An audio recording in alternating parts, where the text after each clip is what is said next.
Controlled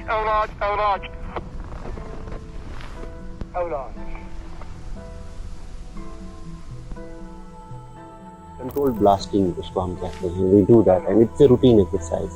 It's not something that it was done this year only. It is done every year and the purpose is avalanche mitigation. आप ऐसे समझ लीजिए कि जब बर्फ़ होती है तो वो बर्फ़ उतनी उसकी स्ट्रेंथ नहीं है कि वो स्टिक कर पाए, और अगर उस पर कोई स्कीइंग कर रहा है तो वो पूरा का पूरा जो आप समझ सकते हैं स्लोप जो है वो नीचे आ सकता है, ऐसे चांसेस रहते हैं, जिससे फिर जिसको हम नेचुरल एवलांच कहते हैं जो नेचुरली होता है। आदाब, आप देख रहे हैं आवाज़ द वॉइस और मैं हूं आपके साथ यास्मीन खान, और अभी मैं मौजूद हूं गुलमर्ग के कंगडोरी में, और मेरे साथ मुझे ज्वाइन किया है assistant director tourism who has been recently posted in Gulmarg, and Tahir से हम पहले भी मुलाकात कर चुके हैं. Last time when we met you were posted as state tax officer. Congratulations for the new assignment. Tahir, आपसे जानना चाहेंगे, अब चूंकि नया असाइनमेंट है, एक नया एक्सपीरियंस है, कैसा लग रहा है टूरिज्म डिपार्टमेंट में सर्व कर? हर डिपार्टमेंट के अपने चैलेंजेस अपॉर्चुनिटीज होती हैं, और जैसा कि एक खूबसूरती हमारे कार्डर की रहती है, हम डिफरेंट डिपार्टमेंट्स में रहते हैं, तो स्टेट टैक्स से जो शिफ्ट टूरिज्म की तरफ हुआ, और ख़ास तौर पर मैं गुलमर्ग की बात करूं तो एक नया सब्जेक्ट है मेरे लिए. यहाँ के एक डिफरेंट वर्क एनवायरनमेंट है, और जो चीज़ें आज तक, जैसे मैं गुलमर्ग आता था घूमने के लिए, अब जब मैं यहाँ पोस्टेड हूँ तो मुझे लग रहा है कि गुलमर्ग बहुत ज़्यादा इंटरेस्टिंग जगह है. एक्चुअली यहाँ बहुत कुछ करने को है, और लकीली मेरा ट्रांसफ़र विंटर में हुआ. So Gulmarg is known for winter, तो विंटर एक्टिविटीज़ उनको मैं देख रहा हूँ, लेकिन बहुत सारी चीज़ें जो अभी करनी है, बहुत रिस्पॉन्सिबिलिटीज़ है. रेगुलेशन बहुत इंपॉर्टेंट है यहाँ पे. जिस तरह यहाँ पे जितने भी स्टेक होल्डर्स हैं उनका regulation is important part. And one more thing that I think can be added to Gulmarg is कि हम और क्या सोच सकते हैं गुलमर्ग के लिए. Should not be about only 2 or 3 activities that are happening here. जैसे लोग यहाँ आते हैं, तो मेरी कोशिश रहेगी कि मैं जितना समय यहाँ पे बिताऊं, एक मेरी अपने पूरे करियर के लिए भी वो एक माइलस्टोन, एक लैंडमार्क पोस्टिंग रहे, और साथ साथ ही मैं यहाँ पे कंट्रीब्यूट कर सकूं डिपार्टमेंट के लिए, गुलमर्ग के लिए. ओके, सो इस साल जो गुलमर्ग में खेलो इंडिया गेम्स है, पहले ये डिसाइड हुआ था कि उनको उत्तराखंड शिफ्ट किया जाएगा, बट जैसा कि सबको पता है कि गुलमर्ग के जो स्लोप्स है वो सबसे बेस्ट माने जाते हैं एशिया में इनफैक्ट. तो कैसी प्रिपरेशन चल रही है खेलो इंडिया को लेकर? खेलो इंडिया के रिलेटेड हमारी 2-3 मीटिंग्स हुई. CS सर ने भी, चीफ सेक्रेटरी सर ने भी मीटिंग ली है, और साथ ही डिप्टी कमिश्नर बारामूला उन्होंने भी मीटिंग ली है, और साथ ही हमारे जो CEO Gulmarg development authority Tariq साहब हैं, उन्होंने भी एक मीटिंग ली है. तो हमारे डिफरेंट एस्पेक्ट्स रहते हैं उसमें, जैसे कौन कौन सी एक्टिविटीज़ यहाँ पे होंगी. यूथ स्पोर्ट्स जो है उनका मेन रहता है एक रोल उसमें, और टूरिज्म के पॉइंट ऑफ व्यू से जो हमारे स्लोप्स की ग्रूमिंग करनी है, तो हम एक्सपेक्ट करते हैं, होप करते हैं, उम्मीद करते हैं कि बर्फ़ हो, और अच्छी खासी बर्फ़ हो जिसमें हम स्लोप्स को डिज़ायर्ड तरीके से ग्रूम कर पाएँ. और साथ ही फिर एकोमोडेशन, एथलीट्स का, फिर ट्रैफिक का एक रोल रहता है, हॉस्पिटैलिटी का एक रोल रहता है. तो मुझे लगता है कि किक स्टार्ट तो हो गया है, couple of meetings also, and all the departments who have a role to play, तो उनका भी एक चेकलिस्ट बन गया है. they are on their track. Okay, so अभी चूंकि हमारे पीछे गंडोला भी चल रहा है, तो इसके हवाले से एक सवाल है मेरा कि थोड़ा इसके रेवेन्यू के बारे में बताएं कि लास्ट ईयर कितना रेवेन्यू जनरेट हुआ था, क्योंकि कई बार न्यूज़ में भी आया था कि गुलमर्ग में गंडोला की वजह से काफ़ी ज़्यादा इकोनॉमिक बूस्ट मिल रहा है. सबसे पहले कि गंडोला जो है वो केबल कार का एक इंफ्रास्ट्रक्चर है, which is headed by the managing director cable car. As AD tourism हमारा कोई रोल नहीं है इसमें, लेकिन when I was in the state taxes I was in circle I as STO, and luckily cable car जो था वो registered था मेरे सर्कल में. तो मैं स्टेट टैक्सेस का एक्सपीरियंस लेकर आपको बता सकता हूँ. उस टाइम पे अप्रॉक्सीमेटली अराउंड 100 करोड़ इनका रेवेन्यू था, क्योंकि जो इन्होंने जीएसटी पे किया था that was around 17 point something crore, which is like 18% जो ये टैक्स भरते हैं। तो एक अच्छी इकोनॉमी बूस्ट होती है गंडोला से, और अभी भी आप जैसे देख रहे हैं रश बहुत रहता है, और थ्रू द सीजन ठीक ठाक रश रहता है, और विंटर में खास तौर पर विंटर में ज़्यादा लोग आते हैं, क्यू बहुत बड़ी होती है। अब तो cable car has a very important and very big role to play when it comes to Gulmarg tourism.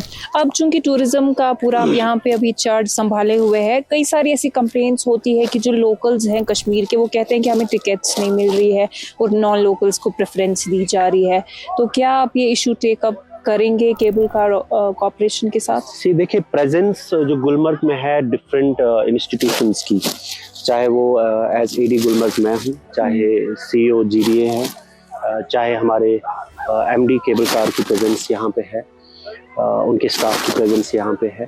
तो ऐसा नहीं है कि I have to take up the matter with them, they know the things, they know what are the concerns, and they must be having a plan for that. So I personally think it first is not my domain, but yes, एक हम जब different meetings करते हैं, because we all work here as a team, as a matrix, so it can be floated, but I'm sure they are a very mature corporation. उनका अपना institutional setup बहुत अच्छा है, and they must be aware of the things and they must be streamlining it. या तो adventure tourism की जब हम बात करते हैं तो ऑफ कोर्स गुलमर्ग का नाम सबसे पहले आता है। लास्ट ईयर आई रिमेम्बर यहाँ पे सिकिंग के टाइम पे एक एवलांच आया था जिसमें 2 लोग जो है उनकी डेथ भी हो गई थी। तो इस तरह के जो इंसिडेंट्स हैं उनको किस तरह से आप कोशिश कर रहे हैं कि रिड्यूस हो और डेथ्स ना हो? देखिए, यहाँ पे हमारी एक प्रॉपर रेस्क्यू टीम रहती है, इसकी पेट्रोल टीम रहती है, और नेचुरल डिज़ास्टर जो होता है, नेचुरल डिज़ास्टर को कम्प्लीटली रिमूव नहीं किया जा सकता है, मिटिगेट किया जा सकता है, एंड हर साल हमारी कोशिश रहती है कि यहाँ पे इस एवलांच को मिटिगेट किया जाए। For that we have different mechanism. First we have a very trained team है, जिसकी patrol team and rescue team, जो यहाँ पे अगर कुछ भी इस तरह का इंसिडेंट होता है, सो दे गो, दे rush, and also they educate the skiers who go in those regions, and proper the tracking, हम track properly उनको identify करके देते हैं। As you must be aware of, हमारे पास snow safety officer रहते हैं जो proper इसकी mapping करते हैं, और जो track हमारा है, स्कीइंग का ट्रैक जो रहता है उसको बताते हैं, और साथ साथ ही जो टीम रहती है वो उनके साथ रहती है। That's one part. Another is, आपने अभी कुछ दिन पहले भी सुना होगा कि एक एवलांच गुलमर्ग में, and unfortunately it was mistakenly reported by some people कि ये natural avalanche था, but that was not basically a natural avalanche. That's a avalanche mitigation process, जिसमें एक controlled blasting की जाती है, एक proper observation के साथ, proper safety के साथ, by the team, by the जो हमारे snow safety officer हैं at the field level, वो देखते हैं, at the AD level मैं देखता हूँ। तो वो हमने कराया था। वो इसलिए किया जाता है बिकॉज जो स्कीयर्स का प्रेशर उस स्लोप पे पड़ता है, उस स्लोप की वजह से एक नेचुरल एवलांच अगर आता है तो उससे ज़्यादा डिजास्टर होने की ये चांसेस रहते हैं। बट जब हम इसको कंट्रोल ब्लास्टिंग के थ्रू करते हैं तो वो स्लोप, जो ढीला स्लोप होता है, वो पहले ही नीचे तक आ जाता है, तो उससे एक स्लोप प्रिपरेशन में भी ईजी हो जाता है हमारे लिए, और साथ साथ ही हमारा जो नेचुरल एवलांच है उसको मिटिगेट करने में भी it helps. So we definitely will be taking care कि इस साल हम किस तरह से और इस तरह के मिसहैप्स, इस तरह के एक्सीडेंट्स ना हो। People come here, they enjoy, and they should be safe that as well. तो जैसे कि टूरिज्म का हम देखे, मतलब जो भी यहाँ पे ब्यूटी है इसको एक्सपीरियंस करने के लिए लोग दूर दूर से आते हैं।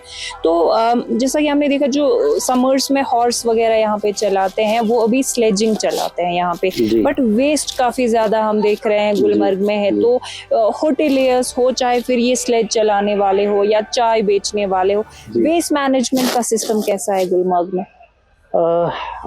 जितना अगर आप बाउल देखेंगे, गुलमर्ग बाउल जो है उसमें आपको वेस्ट ज़्यादा नहीं देखने को मिलेगा, बट हमें हमेशा कोशिश रखनी चाहिए कि इम्प्रूवमेंट जहाँ पे भी पॉसिबल हो हम उस चीज़ को इम्प्रूव करें।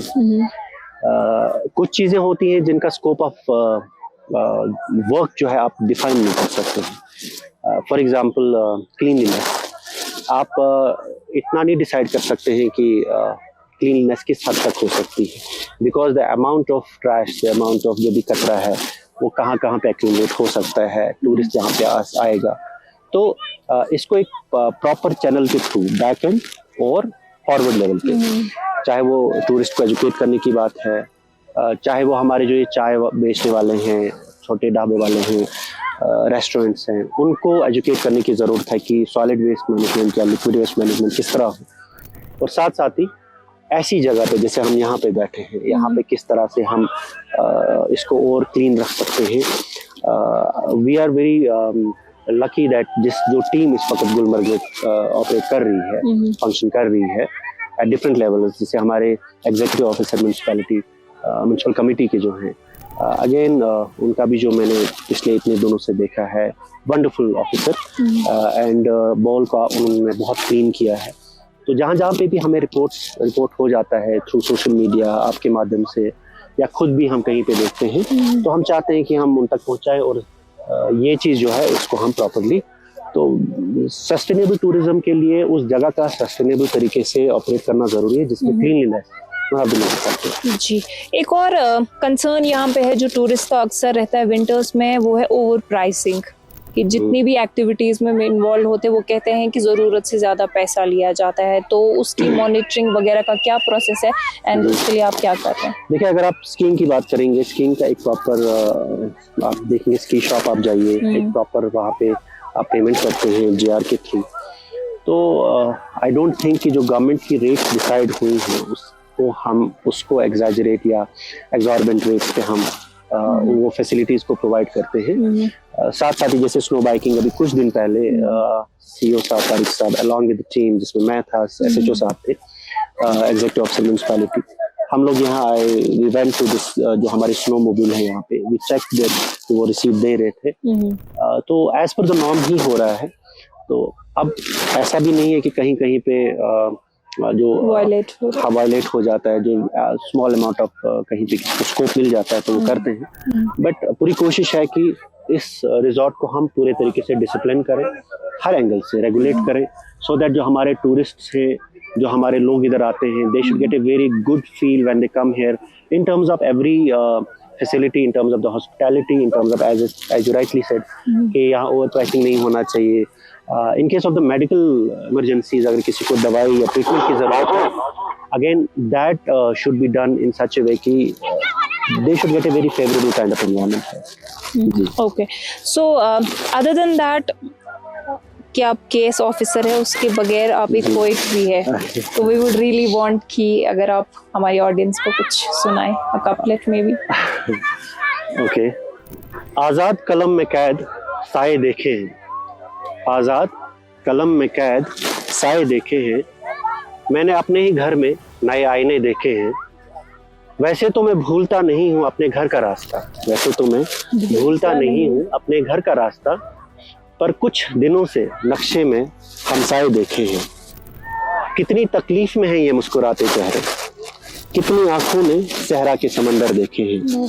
और आखिरी इसमें ये लिखा है कि वो जिसे महलों में रहने का गुरूर है, वो जिसे महलों में रहने का गुरूर है, जिसे कहने को तो ताजमहल है मगर मकबरा ही है। हम किसी ओहदे पे किसी इंसान को देखते हैं तो उस ओहदे पे आकर गुरूर नहीं होना चाहिए, बल्कि वो ओहदा जो है वो एक रिस्पॉन्सिबिलिटी के समेत आता है, और हम हमेशा उस रिस्पॉन्सिबिलिटी को समझने चाहिए। तो उसमें मुझे लगता है प्राउड या खुश होने की जरूरत नहीं है, उसमें जितनी नादामत हो उतना अच्छा है। उस पर लिखा है वो जिसे महलों में रहने का गुरूर है, किवाड़, किवाड़ हम दरवाजे को कहते हैं, किवाड़ खटखटाओ जिसने वहां मकबरे देखे हैं। तो ये कुछ आपकी नजर किया। बहुत अच्छा, चलिए आपने अपना वक्त दिया, उसके लिए बहुत बहुत थैंक यू सो मच।